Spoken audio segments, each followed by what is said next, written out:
Greetings. I am Earlene M. Green, a ceramic artist and retired educator. I am grateful to the Center for Craft for providing the resources to focus on 5 historical institutions, which broadened my research to include potters in East Texas. The amount of information collected was thrilling and overwhelming at the same time, but I look forward to continuing to search for unheralded, enslaved, and free Texas potters. I am sharing data with the William J. Hill Texas Artisan and Artist Archive at the Kitty King Powell Library and Study Center at Bayou Bend's Collection and Gardens in Houston, Texas. I learned about the Texas Artisans and Artists Database in 2015 while searching for information on the H. Wilson and Company pottery business, and I am excited to share information that may be useful to their audience. The institutions were selected based on the checklist of Texas potters compiled by Bob Hellberg in 2000. I've been interested in the Wilson potters since 1991, but I first confirmed their existence in 2014 through the Wilson Pottery Foundation's website.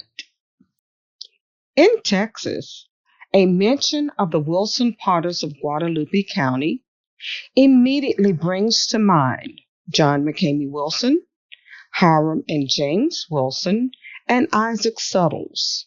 However, the story is incomplete. There were others, especially John Chandler. John Chandler is one of the lost potters in the Wilson pottery legacy of Capote, Texas. John is believed to have been enslaved by the celebrated Edgefield potter Thomas Chandler. When I first learned that John was a partner in Durham and Chandler Pottery Company, I was determined to find out why a Confederate veteran would partner with a formerly enslaved man. I learned of Miriam M.J. Durham and John Chandler's possible relationship before they traveled to Texas. Although I have found no documents to support rumors or my theory, John Chandler may have been Marion Durham's nephew. If my theory is accurate, Thomas Chandler's legacy flourishes in Texas. The first institution is the Old Edgefield District Genealogical Society in Edgefield, South Carolina.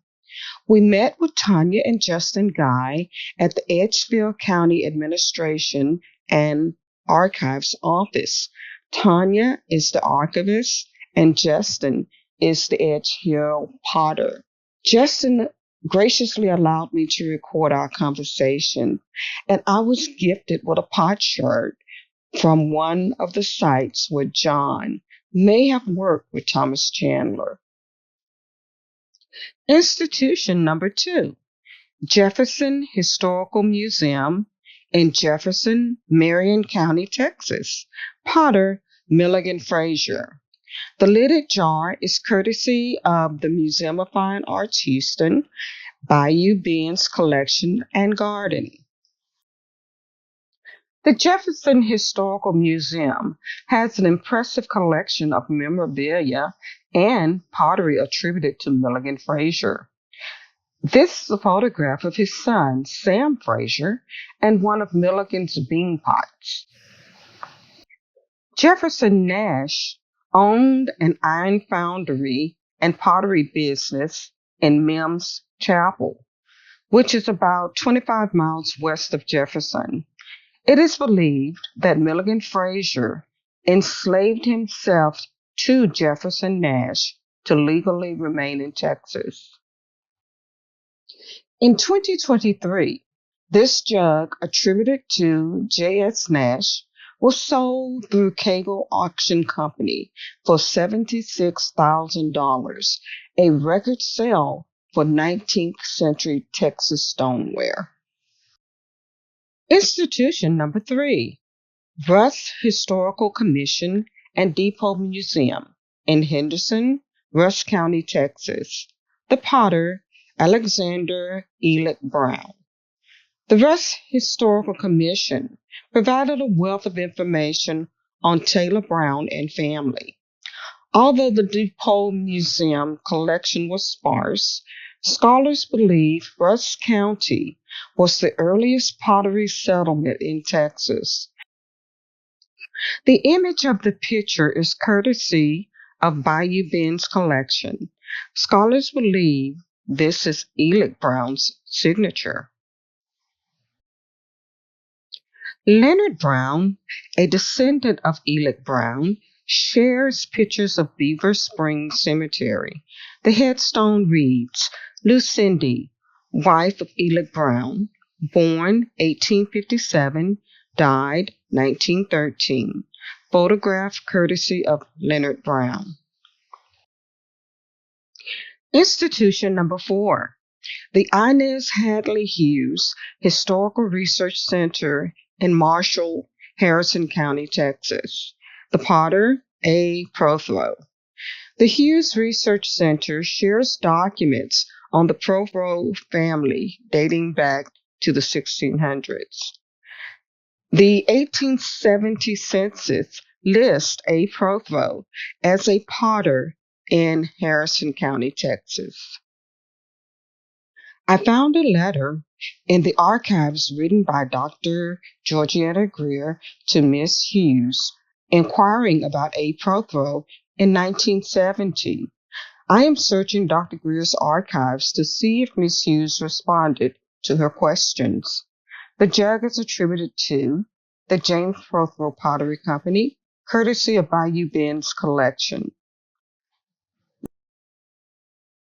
Institution number 5, Henderson County Historical Commission in Athens, Henderson County, Texas. The potters, Joseph and Levi Cogburn. The search starts with Joseph, an enslaved laborer of the potter Levi Cogburn. Several sources have identified Levi's mother as African American or Native American. Levi's burial in the city cemetery in Athens, Texas, implies that he may have been light-skinned enough to pass as white. The inkwell inscribed, James Averett, Athens, Texas, 1859, is the only piece attributed to Levi Cogburn to date. Again, I would like to thank the Center for Craft for this fantastic experience.